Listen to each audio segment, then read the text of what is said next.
Bonsoir. Donc, j'ai accepté de vous recevoir suite à votre demande qui consiste à faire une sorte d'interview portrait pour, d'après ce que j'ai compris, vous intéresser au parcours rabbinique et à la conception peut-être rabbinique que nous avons dans nos relations avec la communauté ou éventuellement en dehors de la communauté. Donc c'est à vous que je laisse la place et la parole afin de répondre à vos questions. Alors, ah oui, mais du coup, moi, j'ai pas de micro. Est-ce que vous pouvez commencer par vous présenter un petit peu, Razini? Alors me présenter. Rapidement. Bon, très rapidement, écoutez, je suis né en France. Je dirais, pour être rapide, que dans la tradition familiale, la première des choses qu'on apprend, c'est de dire que nous sommes nés en Eretz Israël. Nous sommes nés en Israël. Même si physiquement, évidemment, nous sommes nés là où nous sommes nés, en l'occurrence, dans mon cas, ici en France. Dans notre éducation, qui est une éducation à la fois juive et qui est pieuse, eh bien, on enseigne aux enfants deux approches d'amour et de loyauté indissociables et incontournables. C'est une approche à la fois morale et intellectuelle vis-à-vis du pays dans lequel on est né, en l'occurrence la France, et également morale et spirituelle avec la terre d'Israël. Et c'est pour ça qu'on dit deux choses qui peuvent peut-être amuser. C'est tout d'abord que nous sommes nés collectivement et pas individuellement en Israël et nous sommes nés vieux. Nous sommes nés vieux, c'est-à-dire que nous sommes nés avec 2000 ans au moins de passé et d'histoire. Et donc on ne naît pas à l'an zéro, on est avec un passé, avec une histoire, avec une tradition, une transmission que l'on va passer une vie entière à recueillir et à notre tour à transmettre. Donc ça, c'est en ce qui concerne le contenu. En ce qui concerne le parcours, c'est un parcours très classique, je dirais, puisque je suis né dans une France laïque et républicaine. Donc j'ai grandi dans les institutions laïques de la commune, en l'occurrence dans le sud de la France. Ma première école juive, ça a été l'école rabbinique. Puis après, j'ai fait la yeshiva en Israël. Et entre les deux, j'ai fait l'école primaire, l'école secondaire et jusqu'à mon baccalauréat en école laïque. Après, j'ai fait la faculté de droit et faculté de lettres. Et après, j'ai fait également des études rabbiniques à l'école rabbinique de France à Paris. Et puis, un certain nombre de centres talmudiques, d'académies talmudiques à Jérusalem et dans d'autres villes d'Israël. Votre père était rabbin? Mon père était rabbin, mon grand-père l'était, mes oncles, mes cousins, mes frères. Dans la famille, il y a pas mal de rabbins. Ouais. Voilà, c'est une vieille lignée. On a réussi à remonter pratiquement de manière ininterrompue une chaîne de rabbins depuis l'époque du Rif, Rabbi Yitzhak Elfassi, un des trois piliers de la halakha. Donc ça fait à peu près 8 siècles, à peu près, où on a eu pratiquement de père en fils des rabbinim qui se sont suivis. Alors pourquoi le Rif? Parce que parmi les élèves les plus émérites du Rif, Rabbi Israël Elfassi, il y avait deux maîtres connus qui s'appelaient Rabbi Aaron et Rabbi Yosef Azéiné, deux frères. Et donc c'est la première, en tout cas lignée rabbinique zinique connue, remonte à cela. Et depuis, on a pratiquement eu dans chaque génération des rabbinim. Mon père, effectivement, mon grand-père, mais également parmi mes frères, j'en ai un qui est rabbin, mes cousins, mon oncle, le grand rabbin Merzini, mes cousins, le rabbin Zini, le grand rabbin Zini d'Ashdod, le rav Zini également de Haïfa. Bon, tout ça, c'est des gens qui sont très connus en Israël et qui font partie de la même famille. Et qu'est-ce qui a suscité l'envie de devenir rabbin? Est-ce que vous avez un moment ou un événement particulier qui vous a donné envie, ou c'était finalement normal puisque votre père était... Alors, on serait tenté de penser cela, mais c'est plutôt le contraire. C'est-à-dire que, vous savez, dans toutes les familles, et quels que soient les métiers ou les vocations, vous avez soit les enfants qui voudraient faire comme leur père, soit qui voudraient faire tout le contraire de leur père. Vous avez les deux. Et dans mon cas, je voulais être tout sauf rabbin. C'est pour ça d'ailleurs que j'ai fait des études intéressantes, enrichissantes, mais qui ne me préparaient pas particulièrement à la vocation rabbinique. Mais dans le même temps, ayant grandi de manière particulièrement fidèle à la Torah, à la transmission, à la piété, donc on pourrait dire aussi que j'étais préparé. Ben oui et non, c'est-à-dire j'y croyais, j'étais sincère, je vivais de manière pieuse, j'étais même un peu l'original de l'école, de l'école ou du lycée. Et en même temps, je voulais pas être rabbin parce que il y a quelque chose qui doit se déclencher chez quelqu'un pour avoir vraiment envie de cela. Dans mon cas, ce qui s'est produit, c'est qu'il y a un rabbin, le rabbin de Monaco, hein, c'est pas tous les jours qu'une vocation puisse naître à Monaco. Le rabbin de Monaco qui s'appelait, de mémoire bénie, le Rav Amselem, qui est tombé malade. Il a eu, je crois, un incident cardiaque assez sérieux. Et on a eu très peur pour lui. Et donc le grand rabbin de Nice de l'époque a demandé à mon père, qui était rabbin à Cannes, s'il ne connaissait pas quelqu'un pour remplacer le rabbin de Monaco. Et vu qu'au moment où la question a été posée, c'était au mois de juin, et que tous les élèves qui étaient à l'école rabbinique étaient déjà engagés dans une sorte de fonction ou de job d'été, et sinon les autres avaient déjà pris leurs engagements, et il n'y avait pratiquement pas d'élèves qui étaient disponibles. Donc ils se sont adressés aux yeshivot. Et à cette époque-là, justement, je faisais des études de droit, et en même temps, j'ai étudié dans une yeshiva à Nice, qui était la yeshiva des étudiants. Et donc c'est parvenu aux oreilles du Rosh Yeshiva, et donc un des élèves qui a entendu ça, il dit on devrait en parler à Shlomo, parce que lui, il pourra remplacer certainement. Et donc, quand le grand rabbin Klink, qui était là à l'époque le grand rabbin régional, a entendu parler de Shlomo Zini, il s'est rappelé d'un jeune homme qu'il avait connu des années auparavant, au Talmud Torah de Cannes, donc de mon père, et où j'avais justement fait un petit cours, puisque dans la famille c'est une tradition que très petit on donne des cours aux enfants de notre âge pour nous imprimer un petit peu la vocation. Mais ça je ne le savais pas, j'ai juste fait ce que mon père me disait.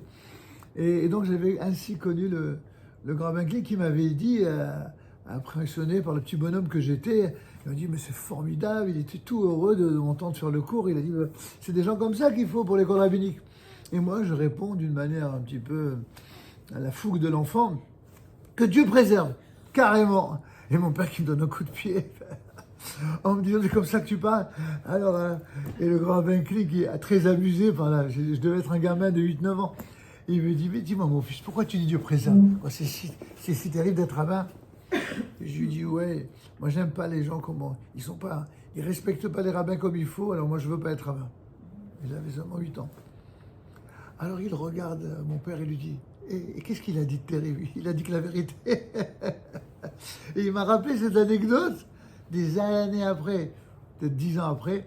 Et c'est comme ça, pour la petite histoire, que j'ai remplacé, juste pendant l'été, le rabbin Amselem de Monaco. Et parmi les personnes qui étaient là-bas de passage, il y avait 2 sœurs qui avaient visiblement été très attirées par les cours et les prières que je faisais. Et elles sont venues me voir et me disent, vous savez quoi, je vais parler de vous au grand rabbin Chouchna, qui à l'époque était le directeur de l'école rabbinique. Il dit, parce que je sais que c'est des gens comme vous qui recherchent. Puis moi, en rigolant, je dis, bon, c'est pas ma voix, je respecte les rabbins, c'est très bien, mais... Et puis finalement, 3 mois après, il y a quelque chose qui est quasi irrationnel qui s'est produit. Et je me suis retrouvé à l'école rabbinique. C'est dingue. Voilà, je suis rentré directement en 2e année et fait un petit examen d'entrée. Et vous regrettez? Pas du tout, au contraire. Sans doute le contraire eût été un dommage. Je ne regrette pas du tout, je ne regrette absolument rien de tout ce que j'ai vécu, d'autant que tout ce que j'ai vécu a été chargé d'expériences, de leçons merveilleuses, parfois douloureuses, très douloureuses. Et c'est grâce à ça d'ailleurs que j'ai appris comment, pour apprendre un chemin de vérité, il fallait subir le mensonge. Et donc le lien était fait avec l'identité juive et l'identité d'Israël. D'accord, subir le mensonge. Oui. Il n'y a que lorsqu'on subit le mensonge que l'on est capable de se battre pour la vérité. C'est-à-dire que lorsque on n'a pas soi-même subi les méfaits et les conséquences du mensonge, on est incapable de comprendre à quel point il est nécessaire de se battre pour la vérité. Vous savez, c'est un petit peu comme quelqu'un qui se bat pour obtenir l'élu de son cœur, un homme ou une femme d'ailleurs, dans les deux sens. Ou quelqu'un qui se bat pour réussir des études. Alors, s'il ne se bat pas, s'il ne fait pas les efforts requis, en général, il n'ira pas très loin. Même s'il réussit parce qu'il est intelligent, il n'y aura pas véritablement une conviction, une force dans cette relation. Il y a des gens qui se marient puis qui divorcent, puis il y a des gens qui ne se marient jamais, puis il y a des gens qui s'engagent dans une voie et puis ils en changent 10 fois par période ou par cycle. Alors que moi, j'ai dit que je ne serais jamais rabbin finalement. Je suis devenu rabbin et grâce à Dieu, je suis très très heureux comme ça, avec tout ce que j'ai pu effectivement passer parfois comme épreuve. Je remercie Dieu tous les jours de m'avoir donné ce grand mérite de le servir d'abord sur le plan religieux et à travers ce service rabbinique et communautaire, mais de servir non seulement la communauté juive, mais la communauté humaine. Parce que le fondement du judaïsme, c'est pas du tout de s'occuper que des juifs, loin de là. Ça, c'est ce que les antisémites croient. En fait, le judaïsme, c'est non seulement accepter une vocation singulière, mais également une vocation qui soit très, très large, très humaine, très, très humaine. Une vraie relation humaine avec l'humanité, mais qui passe par la lumière de la Torah d'Israël. Justement, face aux challenges éthiques contemporains auxquels nous sommes tous confrontés, je pense que vous voyez très bien de quoi je parle, Oui. Comment expliquer les principes traditionnels donc, avec votre communauté, mais tout en restant sensible aux réalités actuelles, et je pense notamment aux jeunes? Alors, je devine ce que vous entendez par votre question, mais ce que vous me demandez en gros, c'est en quoi le fait aujourd'hui, en 2023-2024, ou d'après la tradition hébraïque 5784, comment a enseigné un cheminement ou un contenu à la fois religieux, moral, spirituel, intellectuel, qui soit en phase avec les réalités du temps et qui puisse s'adresser à la jeunesse d'aujourd'hui. C'est ça à peu près votre question. Parfait. Bon, alors, si j'ai bien compris votre intention, je vous dirais que rien n'est plus, je dirais, motivant et j'allais presque dire jubilatoire que d'étudier, d'enseigner la Torah dans notre génération, bien plus que dans toute autre génération. Au contraire, bien au contraire. Parce que d'abord, il n'y a jamais eu de contradiction entre le contenu profond de la Torah et la génération dans laquelle on vit. La seule différence avec la Torah et d'autres idéologies, qu'elles soient religieuses ou d'autres natures, c'est que la Torah, elle a, ceux qui sont les adeptes, qui sont croyants dans l'enseignement de la Torah, l'enseignement divin et des maîtres d'Israël dans la Torah, considèrent que la Torah, elle est à l'image de Dieu, elle est éternelle.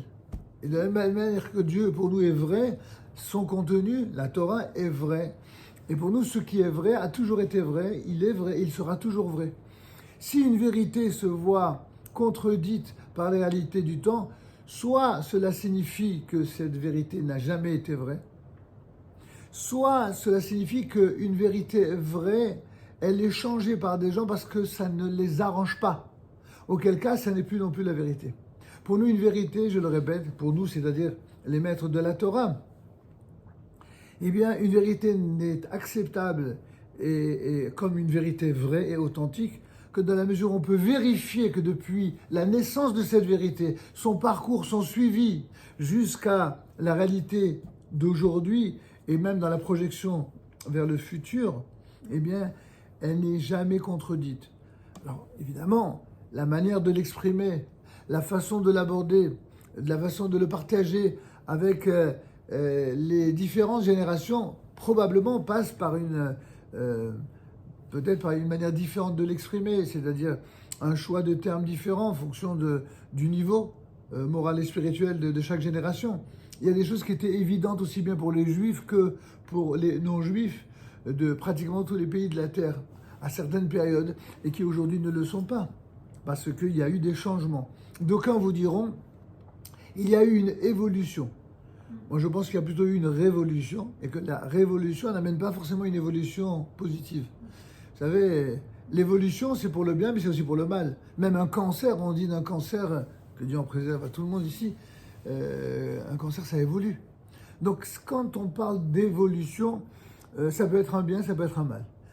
Pour nous, comme je le disais tout à l'heure, la Torah exprime un enseignement de vérité dont l'évolution doit se produire en chacun de nous au rythme de nos capacités à évoluer, à grandir, à nous élever. Et plus on recherche la vérité, plus on sera en mesure de s'élever vers des chemins de vérité. Alors, dans les chemins de vérité, beaucoup de gens, beaucoup de peuples, beaucoup d'idéologies, beaucoup de religions ont cette sorte de prétention à exprimer soit la vérité, soit au moins une parcelle de vérité. Et c'est sans doute vrai, justement.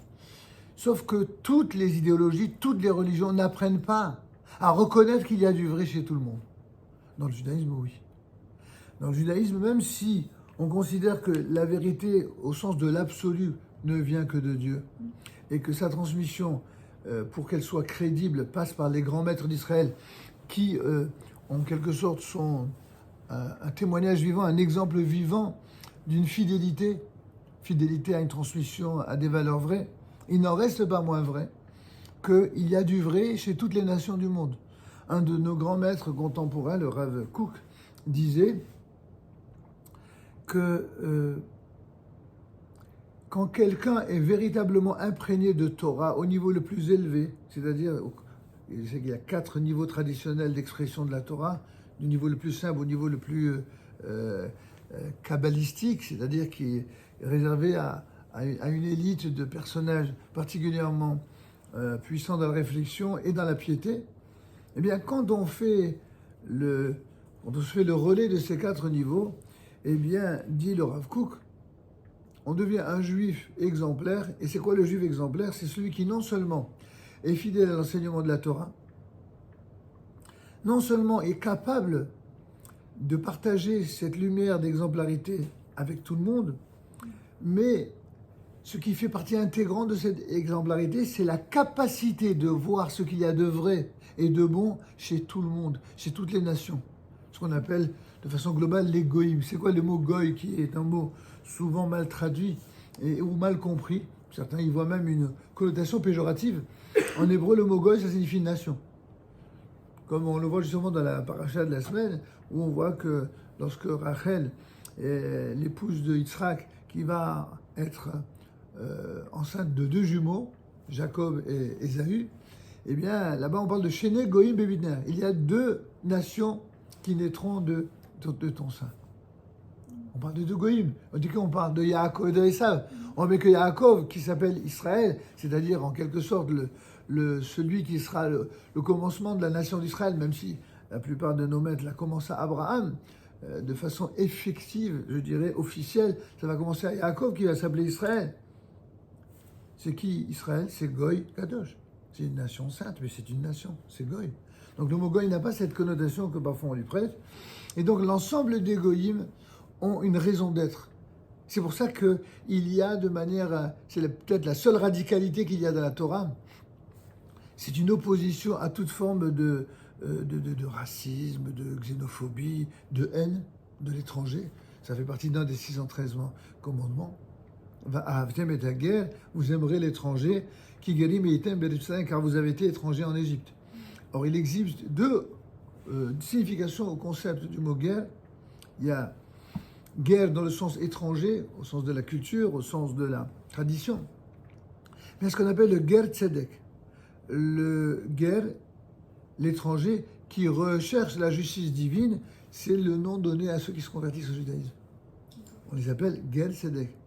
C'est-à-dire, ils sont à l'origine, ils sont étrangers, et recherchant la justice, ils vont finir par se convertir, et une fois qu'ils sont convertis, eh bien non seulement ils sont exactement considérés comme des juifs à part entière, comme ceux qui sont des juifs de naissance, et on n'a même pas le droit, sur le plan religieux, de leur rappeler d'une manière désobligeante leur origine, comme si ils seraient justement moins valeureux ou moins méritants, ou bien au contraire. C'est souvent les convertis.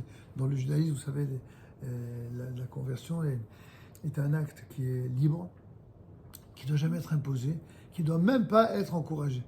Alors que le peuple juif s'est vu imposer des conversions forcées par pratiquement tous les peuples de la terre et toutes les religions d'époque, le peuple juif, quant à lui, n'a jamais ni imposé, ni encouragé. Et les personnes en conversion en savent quelque chose, parce que pour être juif, on considère que c'est un mérite, c'est un dur bonheur, mais c'est dur, mais c'est un bonheur. Et on ne peut pas, en quelque sorte, mépriser quelque chose comme cela. En tout cas, bon, je ne vais pas m'éloigner de votre question par rapport au parcours. J'espère que j'ai répondu à ce que vous vouliez. Oui, je voulais juste revenir oui. Sur les quatre niveaux de judaïsme, de compréhension de la Torah. Oui. Chaque niveau ça se vaut. Enfin, je veux dire, il n'y en a pas un mieux qu'un autre, c'est juste... c'est des niveaux. Le mot niveau en français comme en hébreu, ça signifie une adéquation avec un élément extérieur. Ça veut dire, quand on dit qu'il y a 4 niveaux de compréhension, ça veut dire par rapport au niveau que nous avons nous-mêmes. Chez les êtres humains, qu'on soit juif ou pas, on n'est pas tous des surdoués ou des sous-doués. Il y a de tout. Ouais. Et puis, on n'est pas obligé d'être d'un commencement de sa vie jusqu'à la fin au même niveau. Au contraire. Dans le judaïsme, on considère que chaque jour est un cadeau du ciel qui nous permet d'être chaque jour meilleur que la veille. Aujourd'hui, j'espère être meilleur que je l'étais hier et demain encore meilleur que ce que je le suis aujourd'hui. Et cette vision-là permet aussi de gravir les échelons et les niveaux de compréhension. Et c'est dans cet esprit aussi que la Torah nous dit qu'il y a 4 niveaux. C'est pas péremptoire, c'est pas une figure imposée. Ça correspond à 4 approches de niveaux différents. Quelqu'un peut rarement atteindre le 4e niveau qui est celui de la Kabbalah, de l'ésotérisme, c'est-à-dire la partie des secrets de la Torah, s'il n'a pas rempli ses connaissances, son intellect et son vécu de tous les niveaux précédents. Et pour terminer, vous pensez que la spiritualité est... Enfin, que les gens sont moins spirituels ou plus spirituels par rapport à vous, votre communauté, ce que vous voyez autour de vous? Je suis convaincu que la spiritualité, elle a toujours existé chez tous les êtres humains, pour une raison simple. C'est que selon la foi juive, selon la foi d'Israël, chaque être humain est créé à l'image de Dieu, avec une image particulière.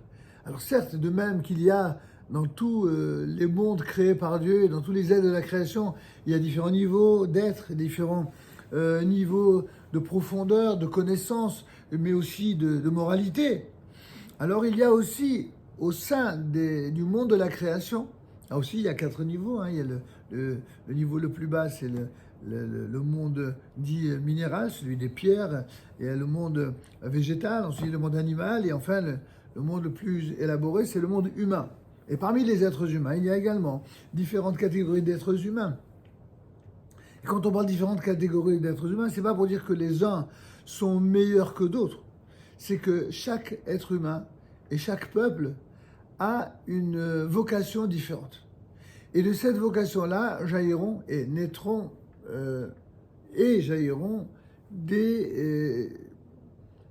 on va dire, des missions d'exemplarité diverses et aussi de complémentarité les uns avec les autres.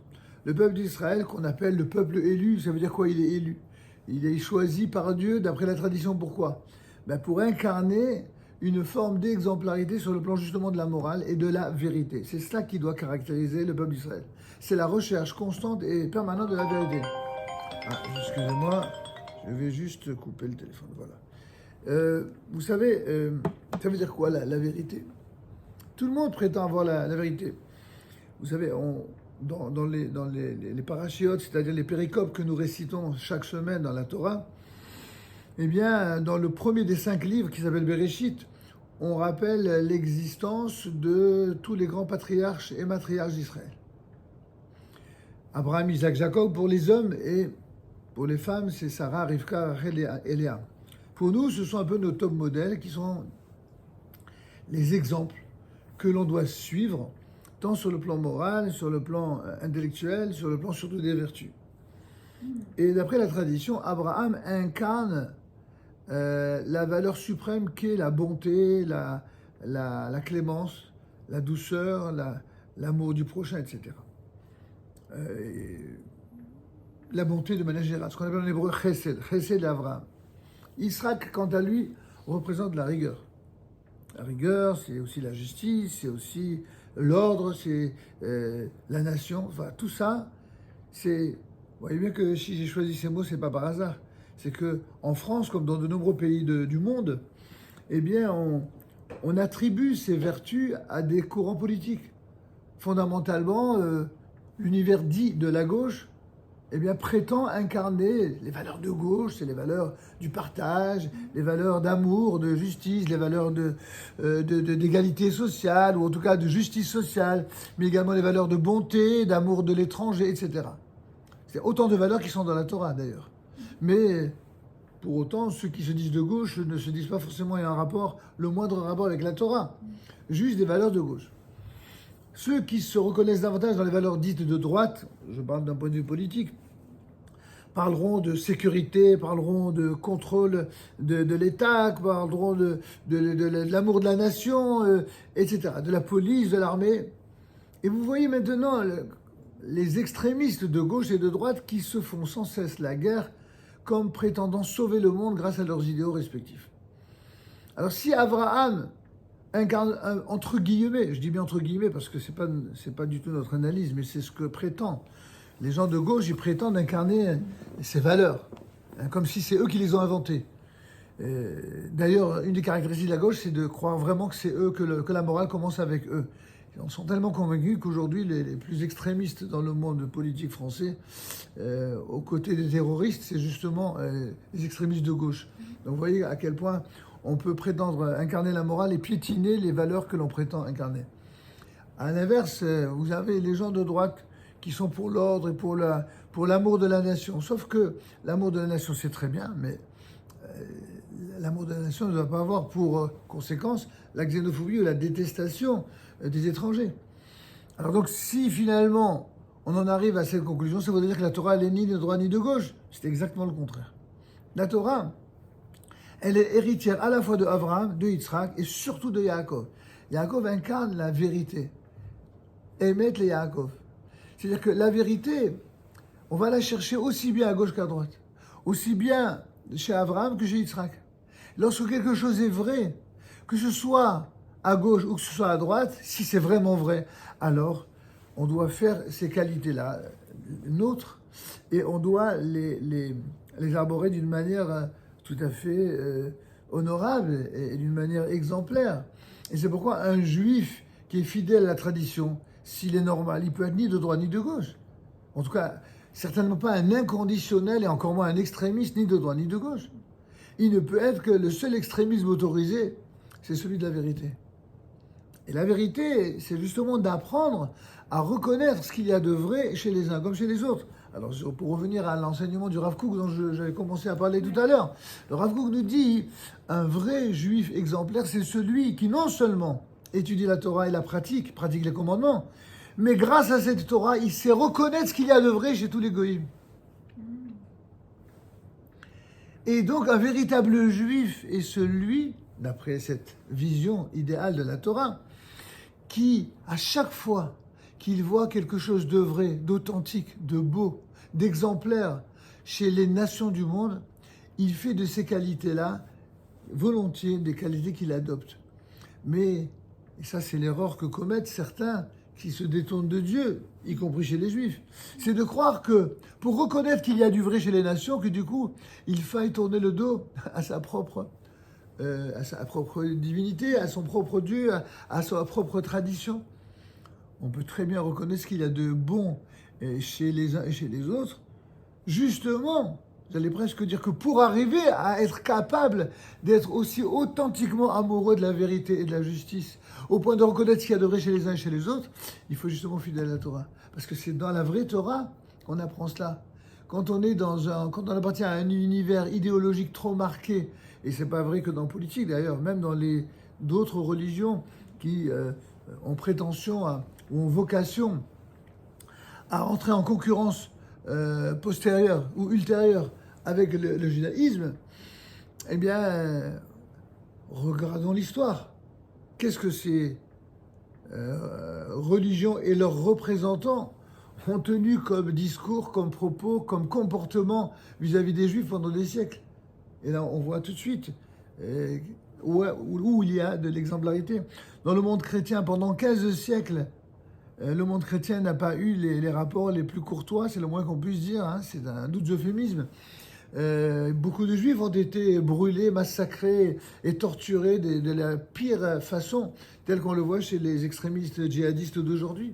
Sauf que avant c'était chez les chrétiens ou les croisades, et aujourd'hui c'est les croissantades du djihadisme. Et évidemment, ça n'est pas mieux. Alors pourquoi c'est comme ça?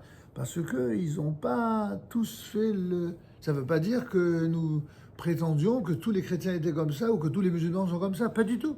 Nous sommes convaincus que les vraies personnes qui sont amoureuses de la vérité au sein du monde chrétien, au sein du monde islamique, et qui ont un véritable amour de leur Dieu, ils auront déjà, de leur conception de leur Dieu, ils auront déjà le souci de ne pas donner une mauvaise image de ce qu'ils sont, de ce qu'ils représentent. C'est ce qu'on appelle dans le judaïsme le chilul Hashem, la profanation du nom de Dieu. Quand on veut donner la meilleure image de sa personne, comme la plupart des gens normaux le souhaitent, et de ce en quoi on croit, alors on doit être le plus exemplaire possible, et en aucun cas s'autoriser à agir ou à s'exprimer de telle sorte que l'on montre de sa personne et de sa conception du monde, et sa conception de la relation avec Dieu, eh bien une conception qui serait à la fois méchante, cruelle, sans cœur, au contraire. Et pour y arriver, c'est ce qu'en tout cas le judaïsme professe, et c'est en quoi nous croyons, évidemment. On n'est pas là pour être les représentants des autres. On respecte ce qu'ils ont de bien, puisque partout il y a du bien. Mais ce que nous affirmons, c'est que, justement, dans le judaïsme, on nous enseigne comment apprendre à rechercher la vérité et le bien chez chacun. Et quand une lumière d'authenticité et de vérité s'exprime dans quelques messages moraux et spirituels qui soient, eh bien, évidemment, on le met en phase et aussi en concurrence ou en discussion avec les enseignements éternels du judaïsme pour, effectivement, faire émerger ce qu'il y a de vrai. Et s'il y a du vrai dans telle philosophie, dans telle idéologie, voire dans telle religion, alors on dira, pas de problème. On souscrit. Mais on ne souscrit pas parce que la religion en question le dit, mais parce que ce que cette religion dit, on nous l'a déjà enseigné d'une manière commune ou différente dans le judaïsme.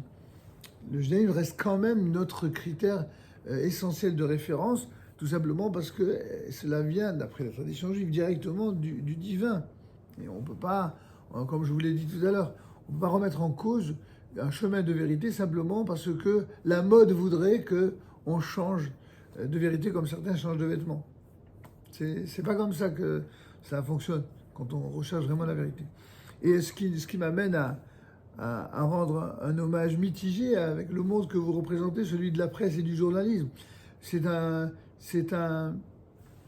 monde qui pourrait être merveilleux. C'est un des deux, trois métiers qui me faisait envie avant de mal tourner, de devenir rabbin. Eh bien, c'était justement le journalisme. Parce que je disais que c'est absolument merveilleux, justement, d'être le véhicule, l'expression de la vérité, mais de la vérité vraie.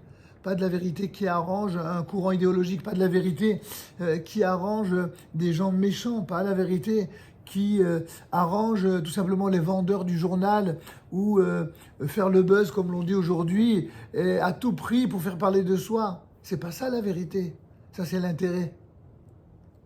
Que le critère d'intérêt, le critère économique soit présent dans les considérations de travail, de marketing, on peut le comprendre intellectuellement. Mais ça n'a aucun rapport avec la morale, avec la vérité, ça. La vérité et la morale, avec toute la légitimité que l'on peut placer dans le souci d'être rentable dans un journal, d'être rentable dans une émission, d'être rentable dans une production, je dirais, écrite ou orale ou télévisée. Ça ne doit pas être au détriment de la vérité. En tout cas, c'est la conception que je défends, que je défendrais si je devais devenir journaliste. Enfin, aujourd'hui, ça, c'est pas... en termes de vérité, on va dire que j'ai quelque chose de plus porteur que le journalisme, c'est la Torah. Bon, ben merci beaucoup, Ravzini. Voilà, j'espère avoir répondu à vos questions. Mais ce manque de moralité, bon, parce que forcément on pourrait parler pendant 3 heures, mais ce manque de moralité, vous le voyez également dans notamment tout ce qui est en rapport avec la sexualité. On le voit beaucoup maintenant, Oui. les problématiques il n'y a plus de genre, vous voyez, enfin, toutes ces choses-là, est-ce que ça vous inquiète ou pas? Ça m'inquiète, disons que ça me préoccupe, peut-être, inquiète. Vous savez, dans le judaïsme, on n'est pas inquiet, on est responsable. Pas tout à fait la même chose. Quand on est responsable, on se préoccupe de tout et on est inquiet de rien. Vous savez pourquoi? L'inquiétude n'appartient qu'à ceux qui n'ont pas la foi. Ceux qui ont la foi n'ont pas d'inquiétude. Ils ont des certitudes. Quelles certitudes? Il y a des certitudes aveugles et stupides aussi. Non, la foi dans laquelle nous nous reconnaissons et que nous revendiquons, c'est la foi dans le fait, par exemple, que le vrai finit toujours par triompher. Que ce qu'il y a de moral finit toujours par triompher. Et d'ailleurs, il fut un temps où ce qui était porteur et ce qui était rentable, c'était justement les belles histoires. Oui. C'était ce qui, entre guillemets, faisait rêver les gens.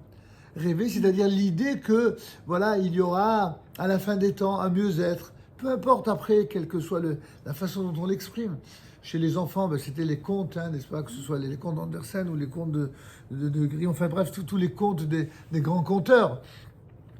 Ou que ce soit dans les Midrashim, dans la tradition hébraïque, qui sont peut-être à l'origine de tous ces contes. Parce que le Midrash, c'est un mi-chemin entre des enseignements vrais et des histoires qui sont écrites de manière arrangée, non pas pour travestir la vérité, c'est exactement le contraire.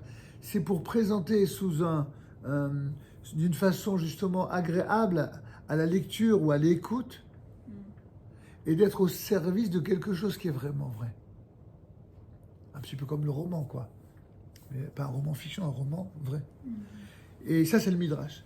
Et donc, pour répondre à votre question, qu'il s'agisse de thèmes aussi variés que la sexualité dont vous avez parlé, mais aussi le mariage, ou la relation entre la vie et la mort, la paix et la guerre, toutes ces choses qui sont malheureusement de nouveau justement, qui font l'objet de tant et tant d'articles et de vérité, de contre-vérité, et puis de bourrage de crâne et de propagande, pour arriver à discerner entre le bien et le mal, entre la vérité et le mensonge. Dans tous ces cas-là, il faut être quelqu'un qui soit passionné par la vérité, par la lumière, et passionné dans le sens noble du terme.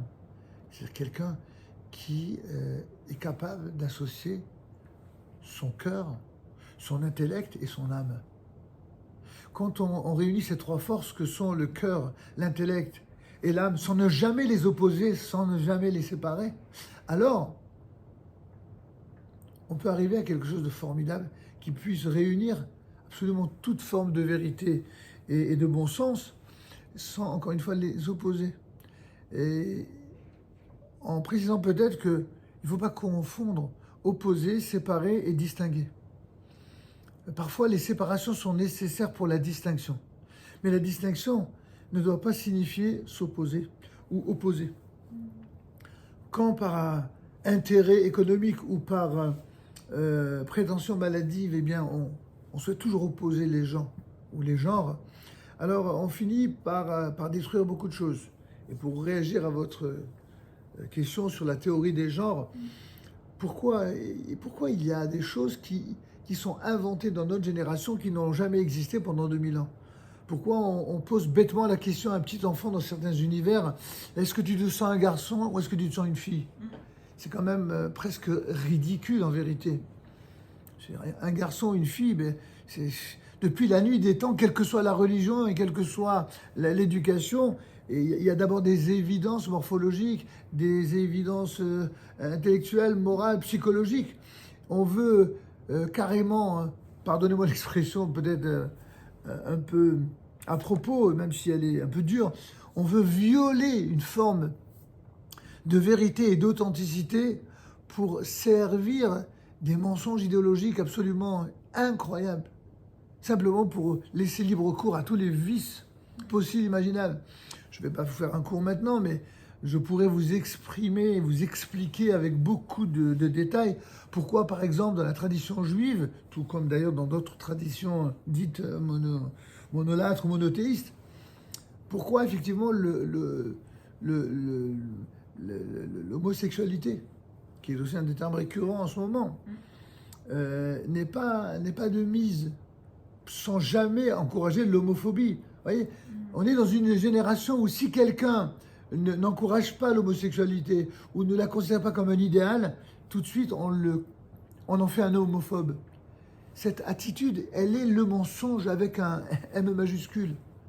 C'est pas possible d'être comme ça. Il ne peut pas y avoir plus mensonger et plus haineux de la vérité que d'adopter ce genre d'attitude. Que vous disiez, chacun est libre de choisir le mode de vie auquel il croit, que ce soit pour des raisons religieuses, que ce soit pour des raisons de liberté de penser, c'est soit intellectuellement c'est acceptable, même si religieusement ça n'est pas la voie que l'on préconise, on peut l'accepter. En l'occurrence, dans le judaïsme, il est strictement interdit d'être homophobe, comme il est strictement interdit d'ailleurs d'avoir la phobie de qui que ce soit. Parce que la phobie, c'est la haine. On a la seule exception, la seule haine autorisée dans le judaïsme, c'est la haine de ceux qui veulent exterminer le peuple d'Israël. Cette haine-là, de ces gens-là, oui, non seulement elle est autorisée, mais elle est même un commandement divin. C'est un des 113 commandements. Il faut éradiquer, effacer le souvenir de Amalek, c'est-à-dire ces dictateurs qui, de génération en génération, il y en a toujours au moins un, qui veut la solution finale. Les Hitler, les Ahmadinejad, les Hamas, etc. C'est-à-dire qu'ils voudraient d'un monde où il n'y ait pas un seul juif. Ces gens-là, non seulement c'est une mitzvah de les haïr, mais en plus de ça, c'est une mitzvah, si on est un État juif, de les effacer. C'est aussi simple que ça. Pourquoi ?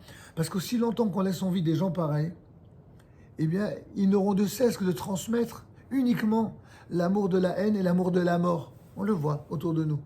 Alors que nous enseignons l'amour de la vie, l'amour des êtres humains. Et l'amour des êtres humains, ça inclut les juifs comme les non-juifs, ça inclut les personnes pieuses, et même, pourquoi pas, bien sûr, les homosexuels. Mais cette même Torah qui dit que c'est pas un choix idéal de vie, et qui l'explique, dans les 4 niveaux, on explique pourquoi l'homosexualité n'est pas la réponse à ceux qui croient qu'ils ont une attirance depuis la naissance, plus en tant qu'homme ou femme. Le Zohar l'explique très bien. Tous les êtres humains naissent avec les 2 attirances.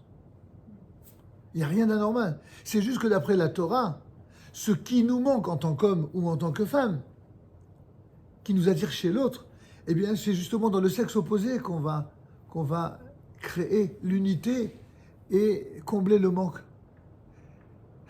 C'est pas en prenant chez la personne de même sexe ce qui constitue son autre côté, en quelque sorte, à la recherche de sa complémentarité. Mais bon, il y aurait évidemment beaucoup à dire. Et c'est tout ça. Oui, on a l'heure de la prière. C'est parfait. D'accord, voilà, vous serez toujours la bienvenue en tout cas pour vos questions, avec plaisir. Je vais revenir. À très bientôt.